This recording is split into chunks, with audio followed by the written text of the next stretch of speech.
现在这个时间呢，2018年年尾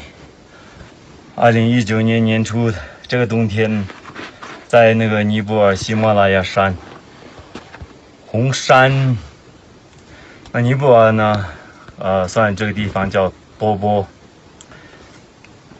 的一个村叫帕隆。那在这边有红山的闭关中心。那今年刚好我们修白教的纳罗六法着火。那么虽然在过去这个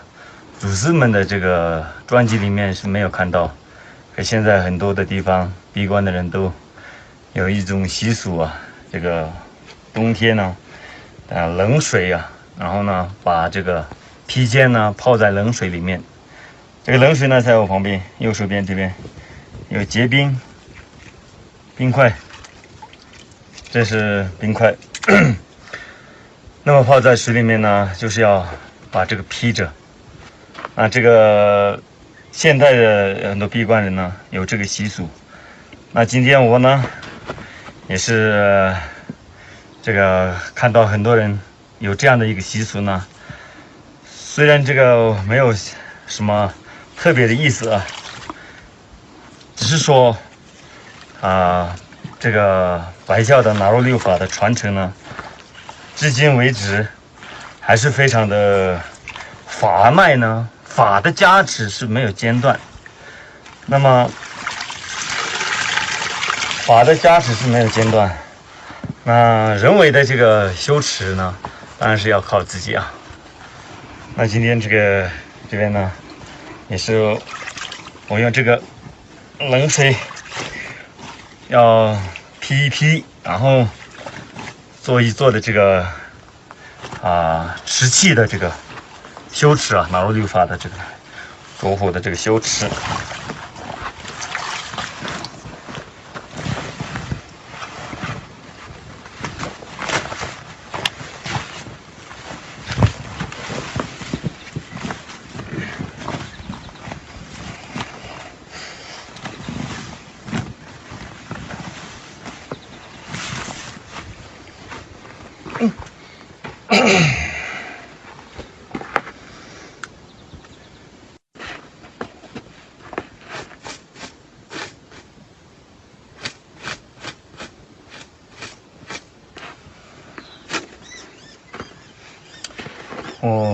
我们做这个动作最主要还是我想应该是说有因缘能够修持这个白教的纳罗六法的话呢，这个法的这个加持跟法的传承呢，不可思议的这个力量呢还是存在着。我本人是一个蛮害怕这个冷的，蛮怕冷的一个人。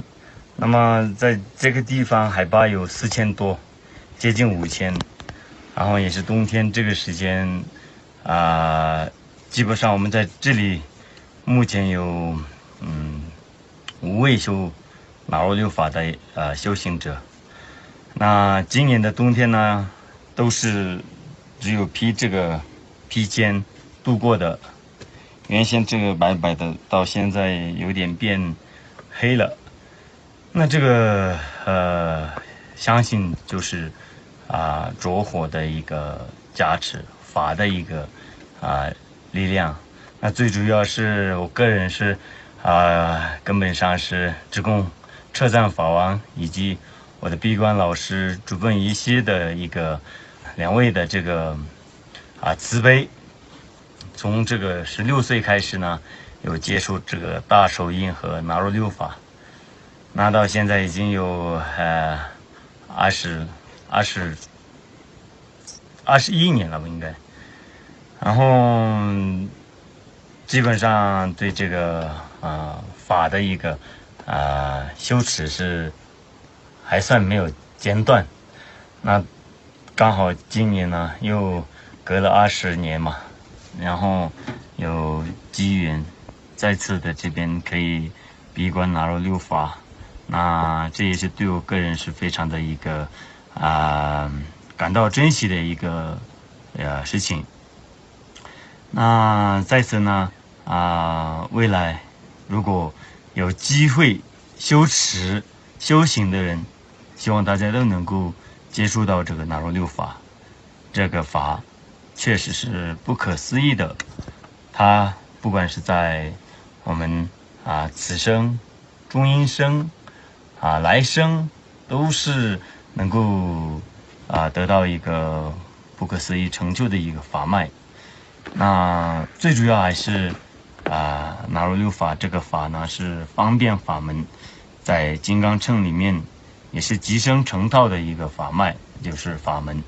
所以希望未来更多的人能够有福报学习到这个纳入六法，这是对大家的祝福。